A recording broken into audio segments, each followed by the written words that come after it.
Do I have that right, everybody? Hi, I'm Mila, and HIV research needs to be saved because Black women's lives matter, as do Black and Latino men's lives, trans women's lives, and the lives of people who are using drugs. All of these population groups have unmet needs in HIV prevention and care. I'm a doctoral student of applied social psychology, and as a Black woman, learning that there is a science behind Black women's inequitable acquisition and HIV-related complications inspired me to become a scientist to reduce these inequities by individual-level interventions and, more impactfully, structural-level interventions. Science and its scientists cannot sit idly by or turn a blind eye as HIV continues to be a health crisis.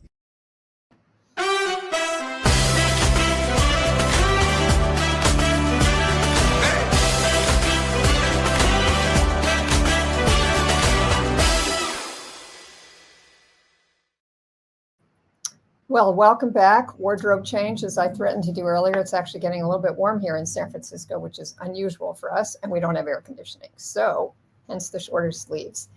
We have a wonderful lineup of 3 speakers coming up in hour 8, which to some of us probably feels like hour 23, but we just can't give it up. It's just such a wonderful live stream. I've not been able to leave this all day. So we have 3 people, as I mentioned, all of whom I know. Ricky Bluthenthal from the University of Southern California, Valerie Earnshaw from the University of Delaware, and Trevor Hoppe from Greensboro. And they're going to each talk about, respectively, some really important aspects of HIV in the real world. HIV as it connects to displaced persons and homelessness. That will be Ricky first. Then we have Valerie talking about stigma and the important research and implications around HIV-related stigma. And Trevor will be talking about the landscape related to criminalization, HIV criminalization. So without further ado, I'd like to turn things over to Ricky. Good afternoon. Let's see if I can make this Don't work. hit the orange thing, whatever you do. Hit the, okay. Yeah, I figured that out. Thanks, Judy. Thanks so much for the invitation. It's a real honor to be in this group, and I really enjoyed the last talk, which I could listen to. Great energy and important information for all of us to consider. My name is Ricky Bluthenthal. I'm a sociologist and chair and distinguished professor in the Department of Population and Public Health Sciences at the Keck School of Medicine at the University of Southern California. Here's my current disclosures.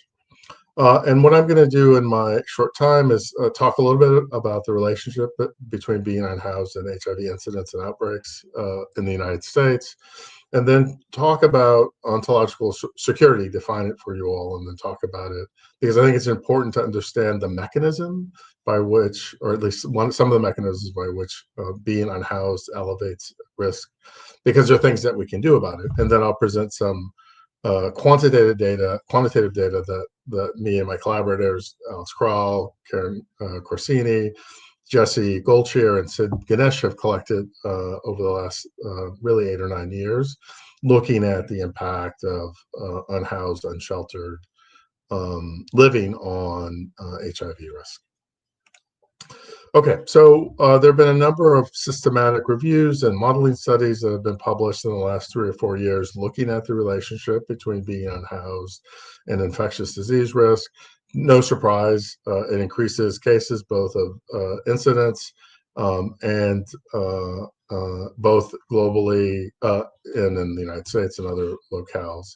And there'll be references at the end of this so you can have access to that. It's also important to point out that recent HIV outbreaks in the United States have been related to being unhoused. So situations that happened in Scott County, Indiana involve that, as well as inadequate access to harm reduction services, the outbreak that occurred in Seattle, Washington, and there's been outbreaks in West Virginia, Northern Kentucky, Miami, and Duluth, Minnesota. And there was actually one in Bangor, Maine that was just reported today. So these are sort of, for someone who grew up in the 90s in the HIV world, having infections in rural places and suburban places among people who use drugs is unusual, and speaks to both the dangers of not implementing harm reduction services, but also to sort of the impact of social determinants of health. And I'll get into that a little bit more directly shortly. All right. So the way that my team and I have been looking at the impacts of being unhoused and unsheltered on HIV risk is through this lens of ontological security.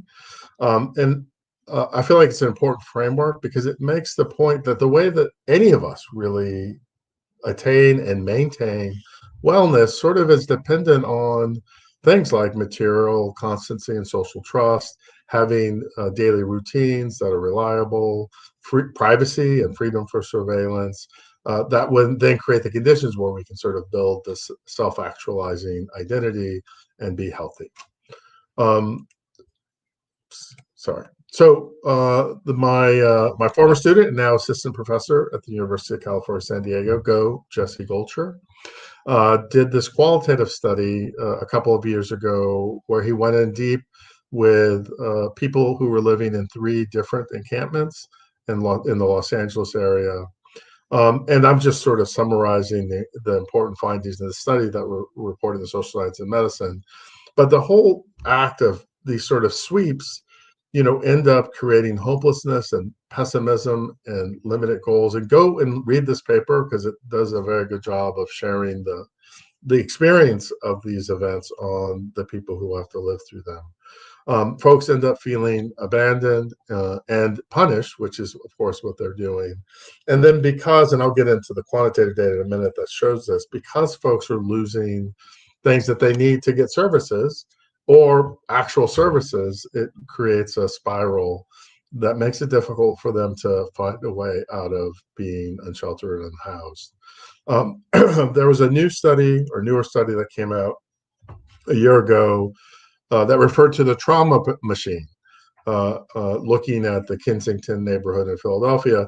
Now, this study mostly is interviews with people who are service providers, but I think it's interesting to hear how they talk about displacement, as a type of trauma that leads to increased drug use, and it's this sort of machine. So people are constantly being re-traumatized because they've not found stability, and we won't let them because we have policies that promote sweeping homelessness encampments and making it hard for people to be found and to get access to services. And this is sort of one of those things where, I, as someone who's sort of lived through it, I have like a deep, deep appreciation for what's happened on the biomedical side in terms of the medications for prevention, the medications for treatment in the HIV space. As someone who, in my first study, was crying because so many people were HIV infected, and at that time it was a death sentence. It's amazing to have these medications, but we also have to contend with the fact that we live in a society, and we saw this in the comments of the previous speaker, where the best medications don't get to people who need them most, right? Either because of cost or because of the vagary or the challenges of their lives. And that's certainly true for people who use drugs. So if you're in these circumstances, even though we do have great medications and treatments for HIV and hepatitis C, the odds of you getting them are quite low. And that's because these policies and programs that are popular in our countries and in the United States, basically inhibit the capacity of individuals to achieve well-being. So, if you take nothing else from this talk, what I want you to come away with is the idea that, the source of the problem isn't the individuals who have a chronic substance use problem, isn't the folks who might have mental illness and are unhoused, but it's probably us.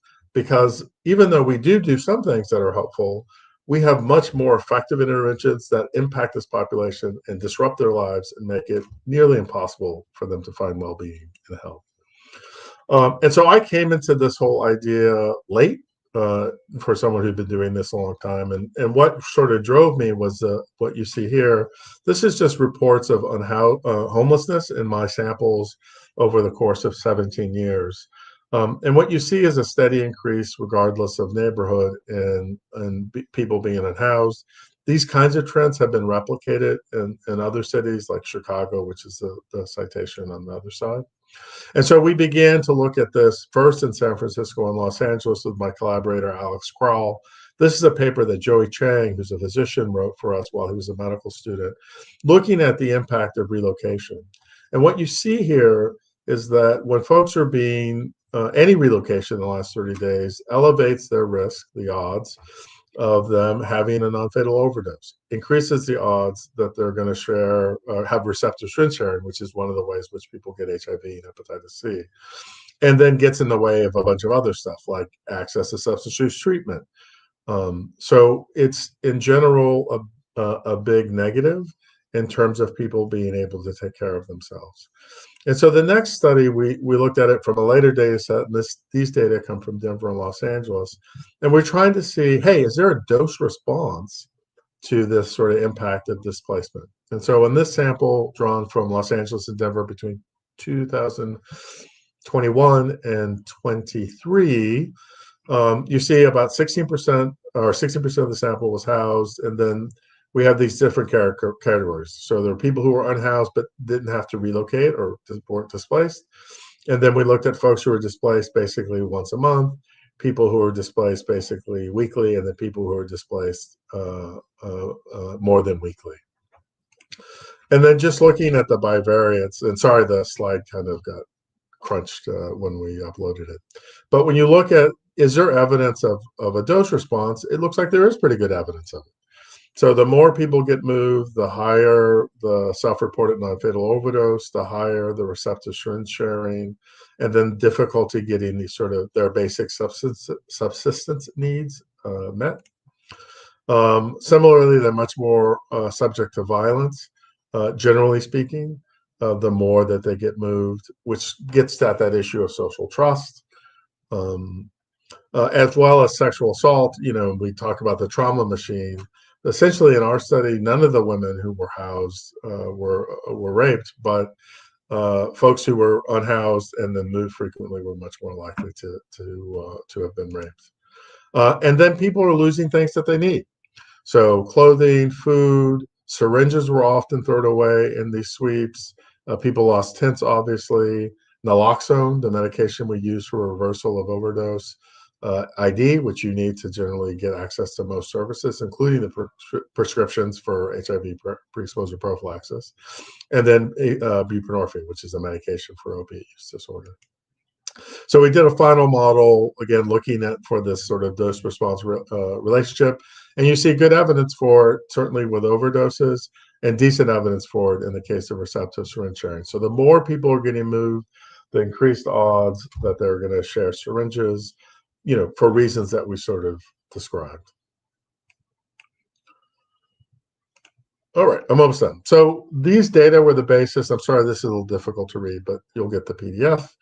This is a study that Josh Barakis led at the University of Colorado, using the data I just shared with you to create models looking at whether being displaced regularly increased your mortality for death and a variety of other things. And the basic take home from it is that it does. So these policies both increase risk for HIV, overdose, and then in general mortality in populations of people who use drugs. So this displacement, poor subsistence, lowers the capacity of people to do self-care. These health outcomes are related directly to the fact that people are being displaced. And just again, to juxtapose it, we have populations who have grave needs and are very vulnerable. And yet the popular political response to them is to make their problem worse. And so we really do need to rethink our approach to these populations and focus on the social and political terms of health that are, really an existential threat to people who use drugs. And then let me just conclude with making the point that, all of this research was funded using HIV dollars, and it's important component of us ever achieving our goals for HIV reductions in the society. And then these are at the bottom here are the 5 studies we used. And I just want to acknowledge again my amazing co-conspirators, Jesse Goldschur, Alex Kral, Karen Corsi, Rachel Cesar, Sid Ganesh, Kelsey Simpson, Karina Dominguez, and Cheyenne Page, among many others. And so references, and thank you. Oh, I can't hear you, Judy. You're muted. That would be because my mic was off. Sorry. As we say, none of us has figured this out in 5 years. Wonderful to see you. Wonderful talk. Thank you so much. I was thinking how wonderful it is to have some real sociology speak in these meetings, like ontological. Oh my God! But then we sit through BNABs and cascading cytokines and things like that. So our turn. Anyway, really excellent talk. You know, I have a million questions I could ask you. I'm looking in the chat and I'm not seeing one popping up just yet, but how do you work in the common argument in our state about how expensive housing is as a kind of social corollary to what is in some causal change affecting the number of people out on the streets, the characteristics of people who are unhoused or homeless or unstable, and maybe even either are or become people who use drugs, and then this whole cascade occurs. What kinds of, I don't want to put you on the spot for solutions because that's always so difficult, but how do you think about how to factor in the high cost of housing in this state and what can be done about that? Well, I mean, I think you have to first begin by not ignoring it. You know, I mean, part of my argument, and hopefully that gets through, is, the ways in which those of us who've benefited from the current political economy are actually complicit in what's happening for other people. Now, we're not trying to be complicit, but we are. My wife and I have owned our home for 20 years. It's increased tremendously in value. And as a consequence, housing is more expensive elsewhere in our neighborhood. And so I think making the connections and then trying to build solidarity between the different groups around, if I knew, I would be personally, I know we can't do this, but if it were up to me, I'd be happy to surrender a substantial portion of the on paper gains I have from owning a house in Los Angeles for 20 years, if it meant fewer people were in a house. But to make it less abstract, what that means is, well, what does Ricky need to do? Well, Ricky needs to, when there's community planning meetings about building apartment buildings in his neighborhood, go there and support the building of the apartment buildings, not do what often happens in neighborhoods like mine, where people really, throw a fit and try and get the number of apartments down. I mean, so there's a whole political system we have in place working to keep the prices up. And that creates, agony for people at the bottom. And we need to make that connection. People need to see that. If in Los Angeles, people are. I mean, there's definitely upper middle class mutual aid groups. There's definitely neighborhood councils who are very progressive in this space. We just need more of them to win the political argument. Yeah, and I just, in one last minute, really short, there's a good question in the chat from Carol Camlin about how can we better communicate what the costs are of displacing people? So similarly. Well, I mean, I think it's measured in loss of human life. It's measured in HIV and hepatitis C cases. I mean, it's sort of the basic work of surveillance and, making sure that we make that point. I mean, I've given this talk or a version of it probably a dozen times. I'm happy to give it to anyone else, but I do think we need to stop accepting that the status quo that immiserates people and brutalizes them is okay.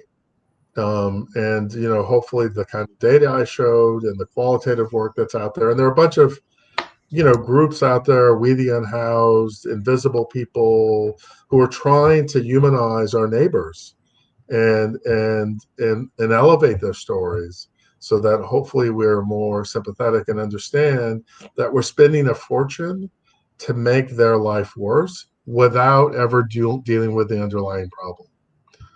Yeah, thank you. That was perfect. And I think the understanding and empathy is a theme throughout. Seems we've lost that a lot in this society, needless to say. Thank you again, Ricky. Always a pleasure. And we're going to move along to our next presenter, who is Valerie Earnshaw, who's going to talk to us about HIV-related stigma. Valerie, over to you. Hello, everyone.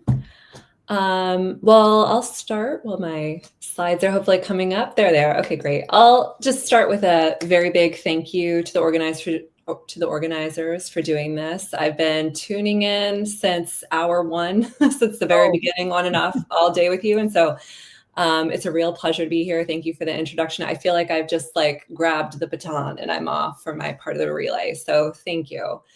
And I'm here to talk to you about stigma for a few minutes. So I've been doing work on HIV stigma as a researcher for almost 20 years. But I was aware of HIV stigma from a very young age because of my mom. And I thought that maybe by hour 8 of this marathon today that we might need some love from our moms. So here's a photo of my mom, Linda. This is years before the story I'm about to share takes place. But apparently we are very light on photos of my mom from the early 90s. So here's one from the 80s. But my mom had a friend named Wayne who passed away from HIV in the early 90s. And when Wayne was dying, he was admitted to a hospital in Philadelphia where we lived. The doctors, nurses, and staff essentially refused to touch Wayne at the time. This was a common story.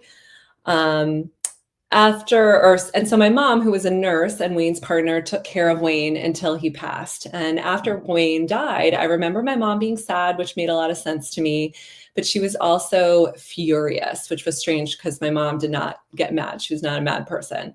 She was furious because Wayne, a gay man dying due to complications related to HIV, deserved to be treated better, deserved to be treated with dignity, deserved to be touched at the end of his life. And although I didn't have words for it at the time, I understood that she was angry about the stigma, the mistreatment that Wayne had experienced. And when I got to graduate school, I started to find the words for what had happened to Wayne, starting with the word stigma. So what is stigma? The scientific definition of stigma continues to evolve a bit. So I'm going to take a look at a recent definition from a popular handbook. So this group of scientists defines stigma as a social construct. Social constructs are things that we all create as a society.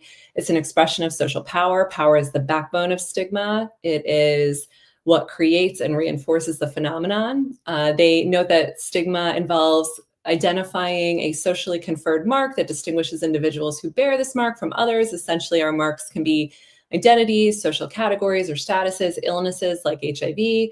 And then finally, they emphasize that stigma portrays them as deviating from normality and meriting devaluation. Essentially, people with these marks or illnesses are seen as different and deserving of poor treatment or discrimination. And key to this idea, key to this definition, is the idea that stigma is a social process. So shout out to Judy, it's actually a sociological construct. It comes from the field of sociology, where scientists are really interested in how societies work and how individuals behave within them.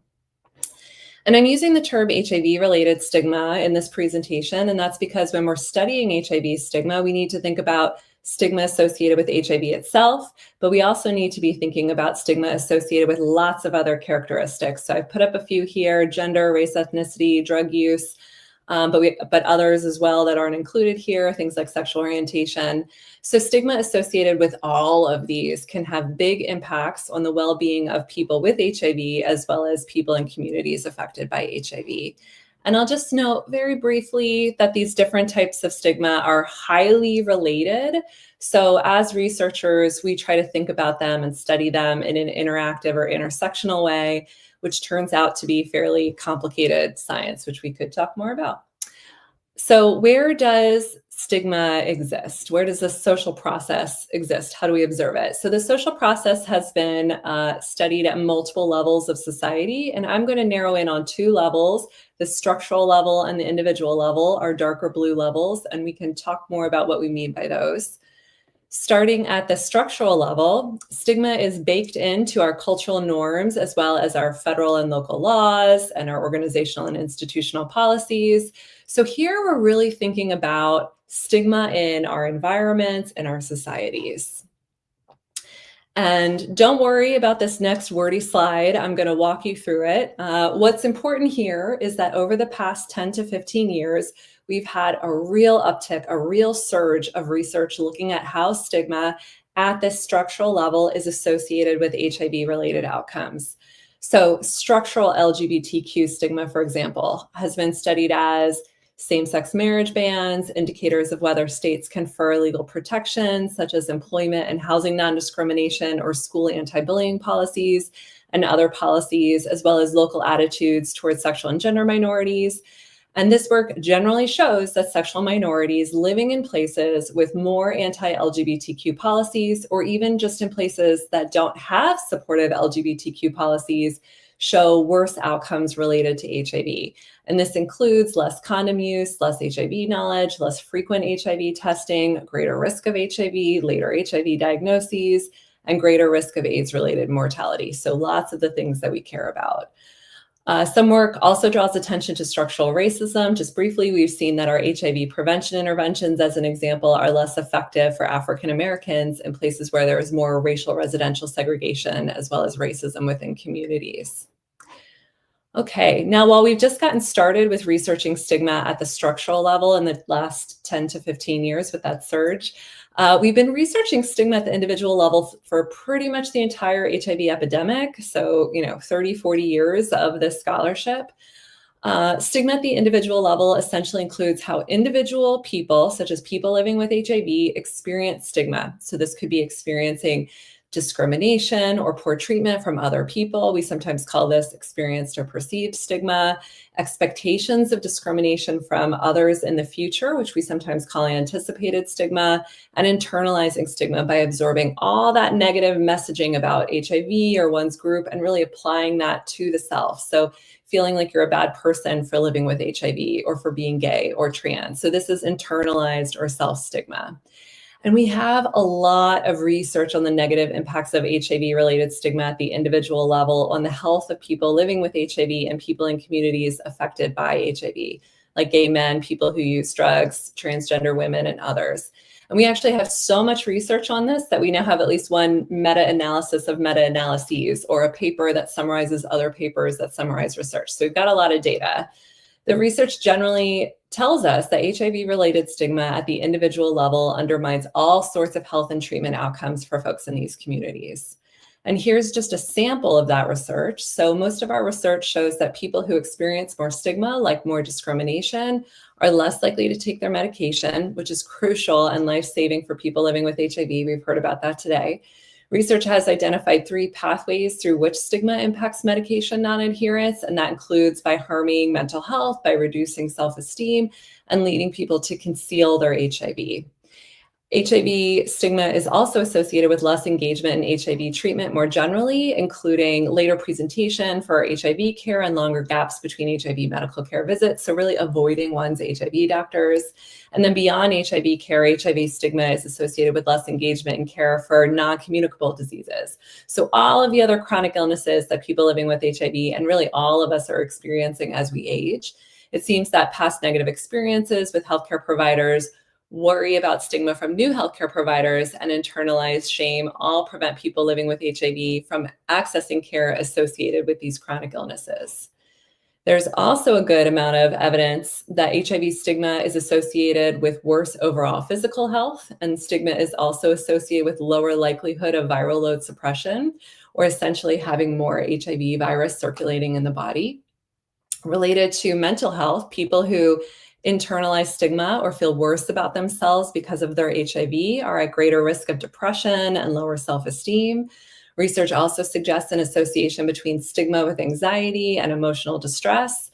And if we back out to the big picture here, as researchers, we call stigma a fundamental cause of health disparities because we have data showing that stigma is bad for pretty much all aspects of health. So physical health, behavioral health, mental health. So if you have one takeaway from my talk, that's it. Stigma as a fundamental cause of health disparities, including health across that whole continuum of HIV prevention to treatment. Now, the National Institutes of Health has done an outstanding job, I would say, in the last decade or two, recognizing that stigma is a problem, and they've made investments in trying to learn about and address this problem.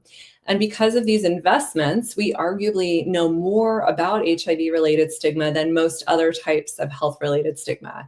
So just as some examples, again, as you saw in the previous slides, we've learned about how HIV-related stigma impacts a wide range of health outcomes.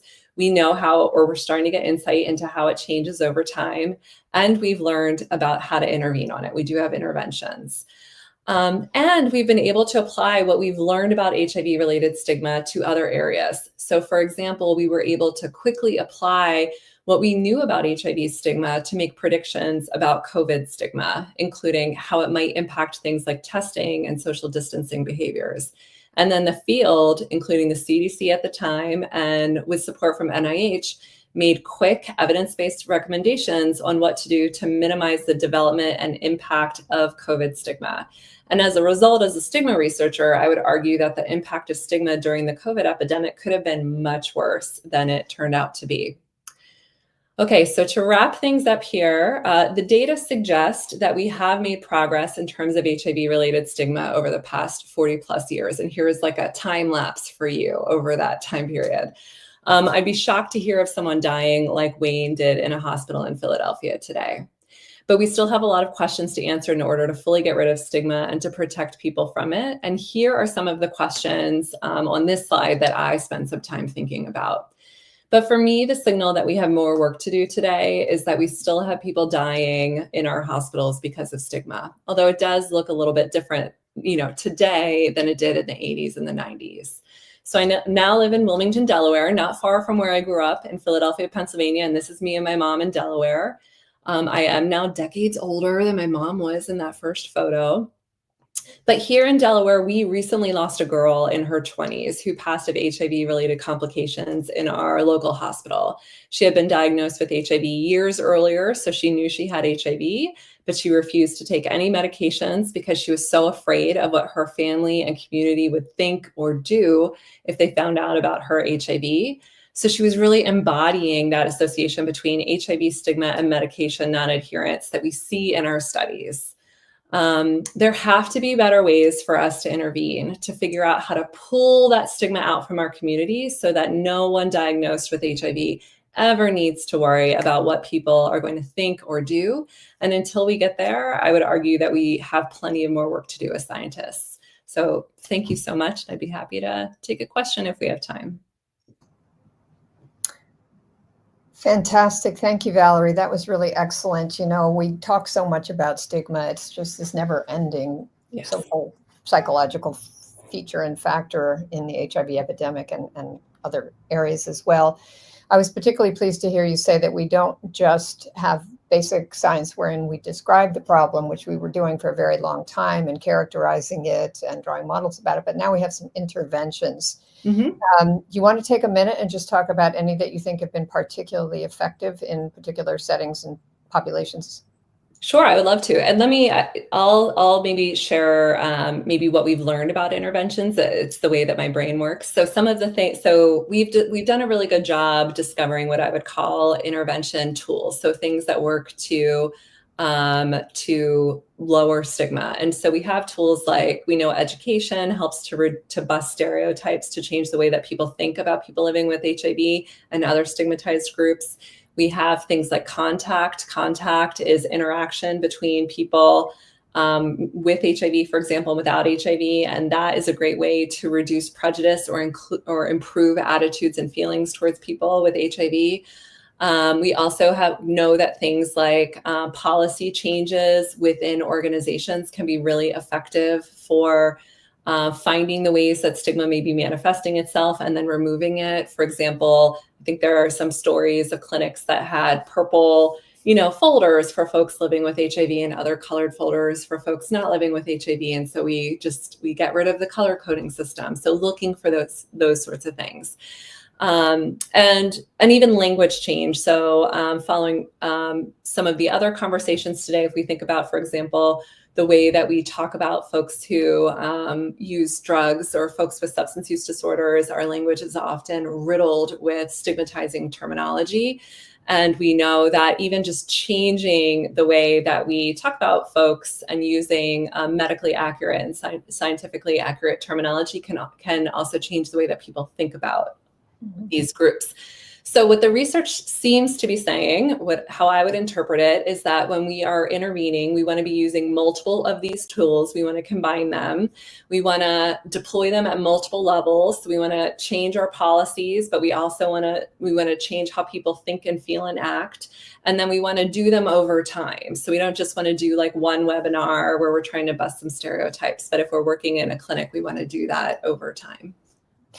That was great, really helpful. And thank you. The last question I'm going to ask, and we only just have about a minute, is what is the difference between stigma and discrimination? Oh, that's a really great, thank you for that question. Okay, so people will talk about this in different ways, but Phelan, Lincoln DeVideo, wrote a really nice paper on this in 2008 where they sort of compare these two domains of literature, these two sort of areas of literature. And what they end up arguing is that stigma is a sociological term. It refers to the broader social process whereby people become stigmatized, essentially. And discrimination is one of the mechanisms that's operating within this larger social process. So discrimination can be unfair or unjust treatment, both of individuals. So people study it happening at the sort of interpersonal level between people, but they also study it at the structural level. And so some would argue that discrimination is a part of the overall stigma process, but scholars love to argue this. So we love our arguments about terminology, but that's actually really important. And it is a perfect segue to our final speaker for this hour. So before we turn to Trevor, thank you again, Val. It was really, really, really important. So picking up from stigma and discrimination, we get to law and policy, and specifically criminalization of HIV. And I'd like to introduce our final speaker for this hour, who is Trevor Hoppe, another sociologist in Greensboro, North Carolina, if I assume that's where you are, who will talk to us, in fact, about HIV criminalization. You've been working on this for a very long time, even though you're so young still. Well, thanks, Judy. It's a pleasure to see you. It's been so many years since we've seen each other in person, so I'm really grateful for you and everyone who worked to organize this fabulous event. So I guess I'll dig right in. So I'm going to present a little bit about a paper that I just published with my colleague Evan Hall at the University of British Columbia. Very simple title. I love a simple title. I'm partial to a simple title. How'd they do it? And we're going to analyze basically how states have moved to reform their HIV criminalization statutes over the last 20 years or so. I'll provide some background if you're not familiar with these laws, like what do they do, what are we talking about, a bit about the research questions we asked in this particular paper and the methods we use to answer those questions. And then I'm going to talk about briefly the 5 key strategies that we identified as activists using in those states that we analyzed to change, to reform their HIV-specific criminal statutes, and with some conclusions and policy recommendations that stem from that analysis. If you don't know what these statutes are or these laws are, basically in the United States, from the 1980s to the 1990s, mostly about 33 states moved to enact HIV-specific criminal laws. What that means is that these laws specifically criminalize the behavior of people living with HIV for behaviors like having sex with someone without telling them your status, or sharing needles, or even behaviors like spitting or biting that we know cannot transmit the disease. It did not matter how risky the behavior was. You could have sex with a condom and be sent to prison for 10 years, 25 years, in some cases, really long sentences for behavior that really posed very little to no risk. And so it follows great from that I mean, in a sociologically speaking way, depressing, but from my colleague who just talked about stigma, right? When we talk about the mark, right? The mark here is that HIV status that's being used to distinguish people living with HIV from other people when it comes to the criminal law. This is the only disease to be treated this way, specifically to be met with felony prosecution. Imagine, COVID, right? Like, there was no similar effort to criminalize that disease.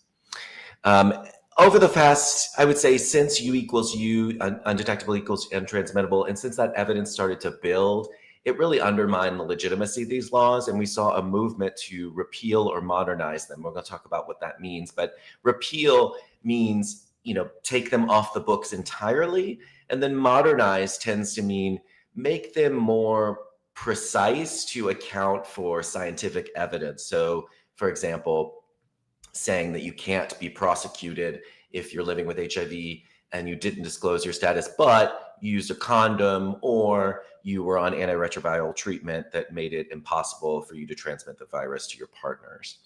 things like that. So adding in clauses basically that prevent the prosecution of people living with HIV for engaging in little or no risk behavior.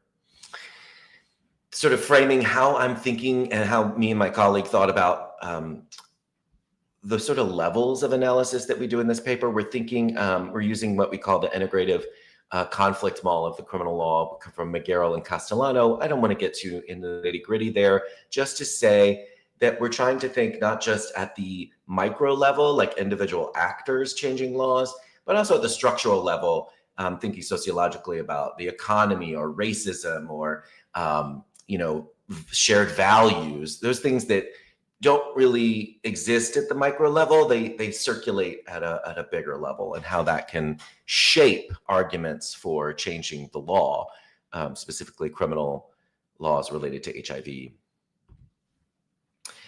In this paper, we conduct content analysis of newspaper reports associated with efforts to change the law. And before we did that, we conducted what's called a facial review. That's just a fancy way of saying we read the law and we analyzed it. We tried to figure out what kinds of scenarios could plausibly be prosecuted under these new revised statutes that have been implemented in these states.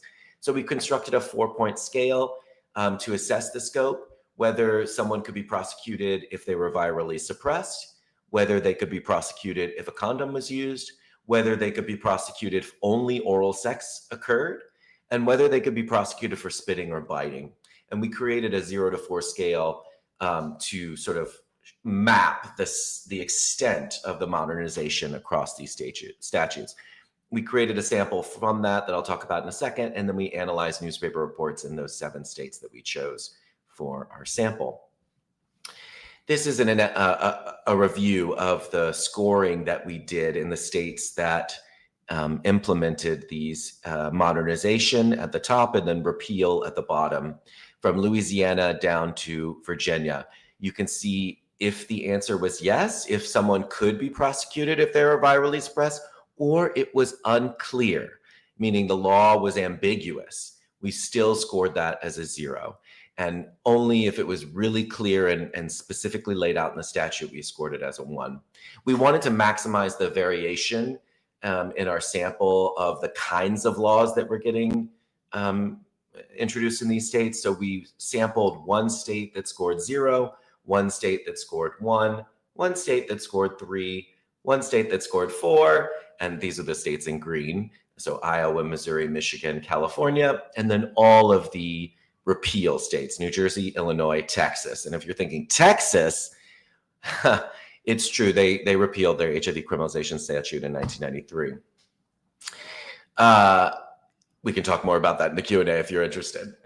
So what are the strategies we identified as activists using? First, it was really, I think, clear that the way that the advocates talked to reporters in these states, they would use what we call resonant frames, basically tailored messages that reflect either micro level or potentially state level concerns that aren't universal, right? They don't translate into any environment necessarily. They resonate locally. We identified 11 such frames, a way to couch HIV criminalization as a problem bigger than just that issue, right? That it matters for something else. So public health, for example, or stigma. You know, these laws reinforce stigma would be a kind of resonant frame in some states.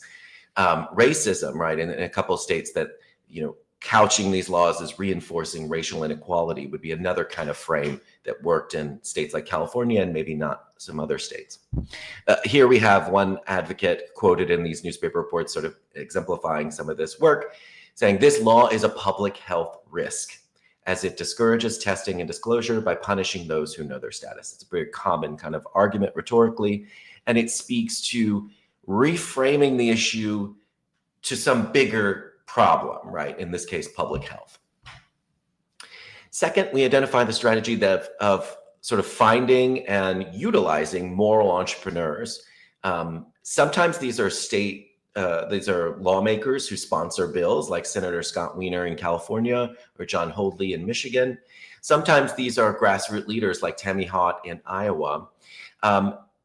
Nonetheless, these are basically people who become the face of the issue, who are out there really championing the cause and pushing the public to change to lawmakers, certainly to change the laws and also to promote public visibility around the issue. So Senator Scott Wiener, California, in every basic newspaper article about that law, Senator Scott Wiener is quoted. He is pretty much universally there. He was out front in that issue. He says, these laws are discriminatory, not based in science, and further stigmatize, speaking of stigma, people living with HIV. So finding, cultivating, mobilizing those moral entrepreneurs was a really key. And moral entrepreneurs, just as a sociological term, it refers to this idea that an entrepreneur is out there on their own. They're kind of championing, drumming up support. Third was coalition building. This varied in structure. Some states featured really formal coalitions, like in Illinois, the HIV Action Alliance was founded specifically to respond to the need to reform their state's laws. Other states like New Jersey, there were more informal partnerships across organizations. In either case, coalitions helped sort of unify the strategy to maximize impact, basically, to lawmakers and to sort of get the message together, right? To make sure everybody's on the same message, saying the same thing, getting the same sort of argument in front of either the public or in front of lawmakers. Mallory Rush in Missouri is an example of that kind of one of these entrepreneurs who's working there. She's, championing the coalition building here, saying this is the fourth consecutive year that a bill has been filed in the Missouri legislature. It's creeping forward. And so I think what Mallory is speaking to there is that coalitions often give the movement some stability across years. It's not something that's just a 1 year and done. You really need some infrastructure to get to the finish line in many cases.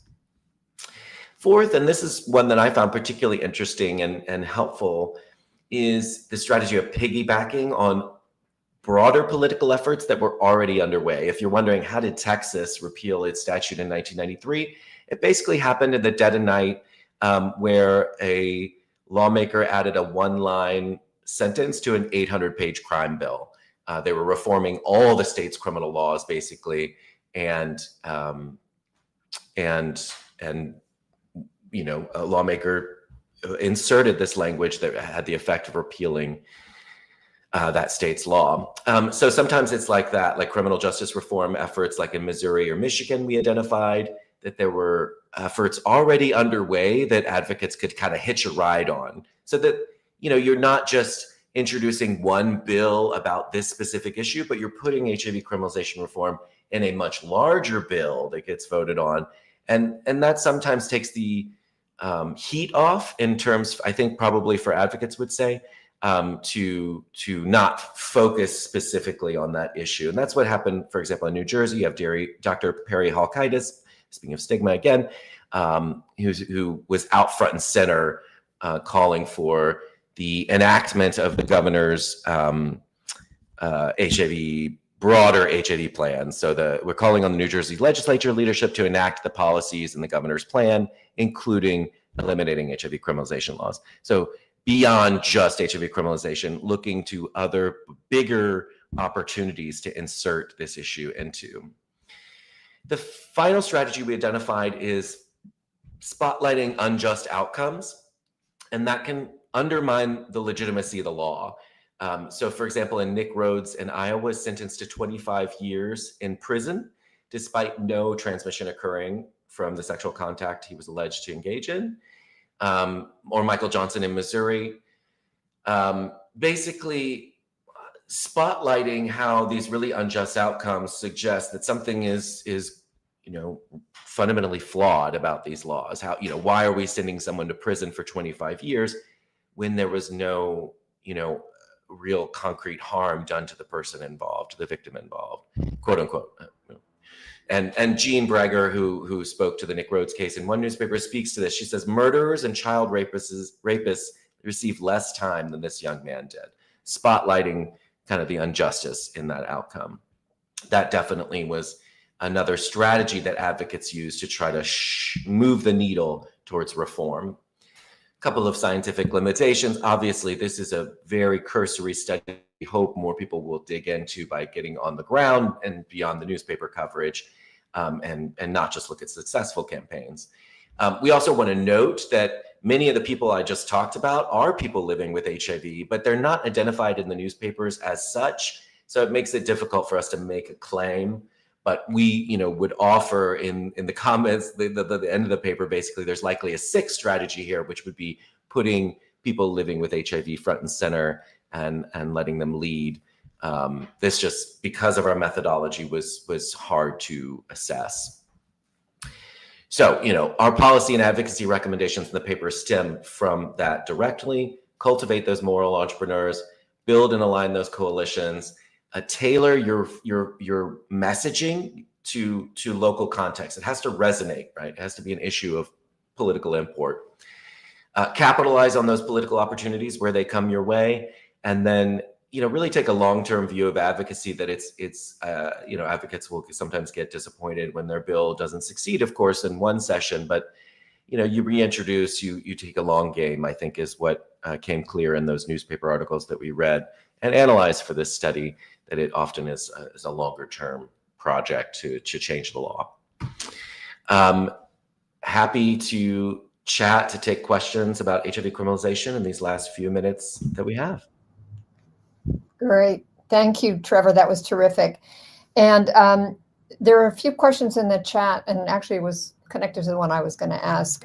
So I'm going to combine them a little bit. But one of the things you said towards the end was exactly what one of the statements really, Carol Camerlin, I think, had made it in the last session, but it totally relates to this, which is, it seems likely that whenever people living with HIV have opportunities to be in leadership and visibly lead, they make so much change happen.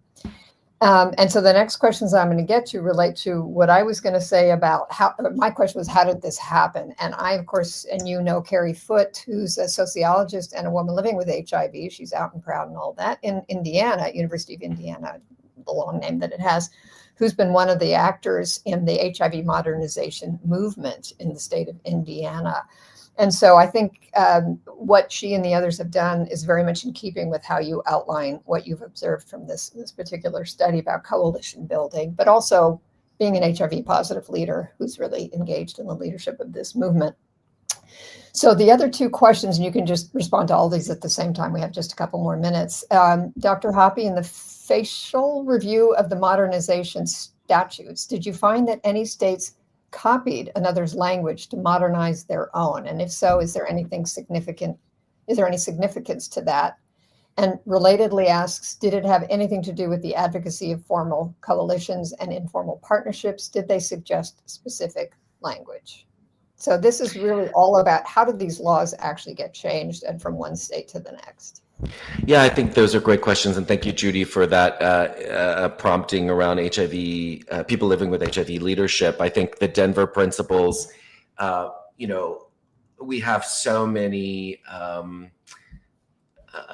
points of evidence to refer back to. The way that the HIV movement has always insisted that people impacted be front and center. That has been kind of the gold standard that other movements have learned from. And so I really think AIDS activists and people living with HIV have been committed to that from the start.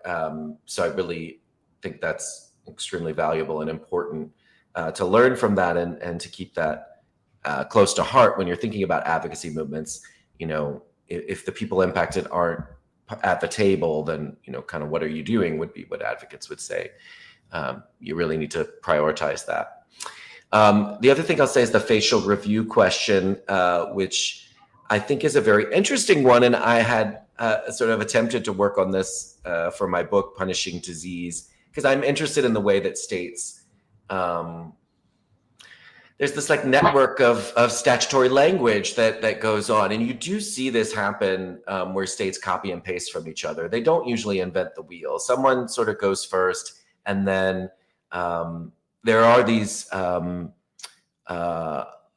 organizations like the conservative think tank ALAC that helps disseminate those statutes and promote the adoption of them across states. Because the sample is so small, it's really just I have found that it's difficult to do that kind of analysis in a robust and meaningful way. But I can say specifically that absolutely states look to each other and kind of wait, and sometimes wait and see, you know, what happens in another state and should we try this as well? And sometimes they wait to see if it passes constitutional scrutiny. But in the reform case, I don't think we were able to look at that language issue, but I think it's a really fascinating question.